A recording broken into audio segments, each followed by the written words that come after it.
அதை சேவ் பண்ணாம அப்போ விட்டு மக்கள் இப்போ பேயிங் மேட்ச் டிக்கெட் வாங்க நிப்போம் கோவில் லைன்ல நிக்க யோசிப்போம் கிரவுண்ட் வெளிய அட்டி போட்டு தோனி ஜெர்சி போட்டு போ உள்ளூர் வெயில ஊர்கா எனக்குன்னு ஆட்டோ பாம சேர்ந்து குச்சின்னு சார்பு புள்ளைங்க காடிய பட்டின்னு வைபு கேத்த பாட்ட பாட்டின்னு டேடி காசுல பாடி வச்சுன்னு மாடி மேல லைல மஜின்னு நைட்டு ஃபுல்லா கொசுவா ஆச்சுன்னு லூப்பு மோட்ல லைஃப் ஓடினு அப்பாடி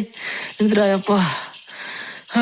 மச்சான் it's a long way to go அது தூக்கு மக்கா மிஷி பிரச்சனைய லெஃப்ட் ஹேண்ட்ல ஹேண்டில் பண்ற மைக்கேல் சி நம்ம ஒரு பூமர் டாக்ஸி அண்ணா சார் ரொம்ப பிஸி பஸ் காப்பி பால் மெயின் டி-ஷர்ட் போட்டா கூட அசி இப்போ